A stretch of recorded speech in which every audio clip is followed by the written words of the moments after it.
بسم اللہ الرحمن الرحیم۔ خبر ہے جی، غیر قانونی ایران جانے والے 3 افراد کی لاشیں چاغی سے برآمد۔ بہت افسوسناک واقعہ ہے جی، بلوچستان کے علاقے چاغی میں 3 افراد کی لاشیں برآمد ہوئیں۔ لاشیں تفتان اور نوکنڈی کے درمیان پہاڑی سلسلے سے ملی ہیں۔ تینوں افراد غیر قانونی طریقے سے پاکستان سے ایران داخل ہونا چاہتے تھے، جنہیں ایجنٹ تنہا چھوڑ گئے تھے۔ انا للہ و انا الیہ راجعون۔ برآمد ہونے والی لاشوں کی شناخت سجاد، حافظ، بلال اور خلیق سے نام سے ہوئیں، اور ایسی چاغی کے مطابق انسانی اسمگلنگ کرنے والوں کے خلاف چھاپے میں ملوث شخص گرفتار کر لیا گیا ہے۔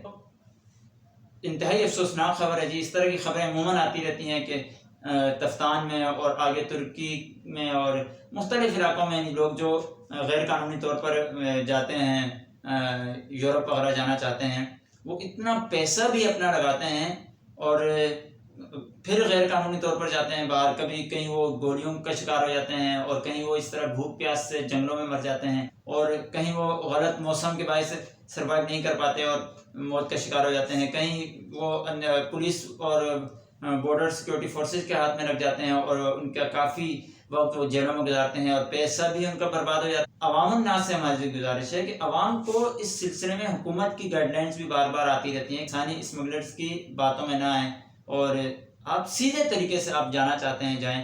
لوگ 3-4 لاکھ روپے دیتے ہیں، اور اس کے بعد میں اینڈ کیا ہوتا ہے، وہ آپ کے سامنے ہیں۔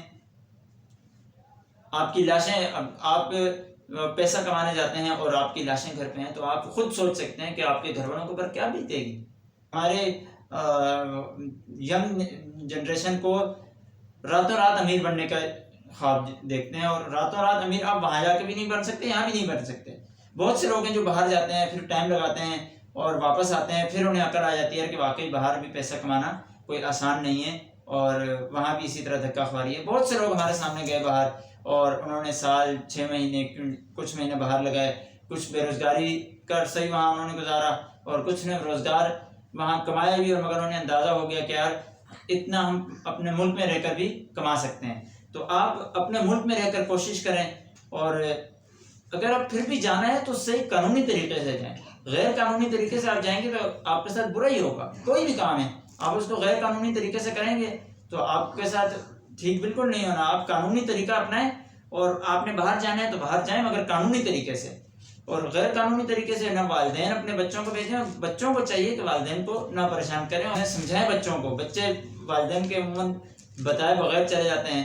اور پچھلے دنوں ہمارے ایک کزن تھے، وہ اسی طرح 10,000 روپے دے کر چلے گئے۔ بعد میں پتہ چلا کہ یہ ایجنٹ حضرات یہاں سے لے جاتے ہیں بندوں کو تھوڑے سے پیسوں کے عوض، اور 10-20 ہزار روپے کے عوض یہاں سے لے جاتے ہیں، اور وہاں جا کے بندوں کو قید کر لیتے ہیں، اور قید کرنے کے بعد پھر آپ کے گھر والوں کے سامنے یعنی ایک اغوا برائے تاوان جیسا سسٹم ہوتا ہے کہ بھائی آپ اتنے پیسے بھیجیں کہ آپ کے بندوں کو ہم ریلیز کریں، اور یعنی انہوں نے اپنے پیسے بٹورنے، بھائی ہمیں تو پیسے چاہیے آپ کے بندے کو یورپ پہنچانے کے۔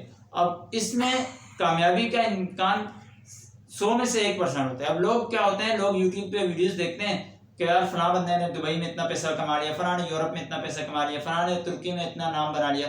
وہ 100 میں سے 1 بندہ ہوتا ہے، اور وہ فرضی کہانیاں بھی ہو سکتی ہیں، فرضی کہانیاں بھی ہو سکتی ہیں۔ اور جس بندے نے اگر نام کمایا تو وہ غیر قانونی طور پر نہیں گیا ہوگا، اور اگر غیر قانونی بھی گیا تو وہ 1 بندہ تھا، وہ 1 بندہ، وہ 100 میں سے 1% پر ہی ہے۔ باقی زیادہ تر لوگ غیر قانونی طریقے سے جانے والی زیادہ لانچیں ڈوب جاتی ہیں، کشتیاں ڈوب جاتی ہیں، اور یہ پہاڑی سلسلوں میں لوگ مر جاتے ہیں، اور کہیں اتنے خطرناک قسم کے پیدل راستے ہوتے ہیں کہ انسان کے چلنا، عام بندے کے چلنے کی بس کی بات ہی نہیں ہے، اور وہاں جب بندہ سروائیو نہیں کرتا وہ وہیں جنگل میں چھوڑ کر چلے جاتے ہیں، اور وہ وہیں پہ بھوکے پیسے مر جاتے ہیں۔ تو اس طرح کے کاموں سے ہمیں غیر قانونی طریقے سے جانے والوں سے گریز کرنی چاہیے۔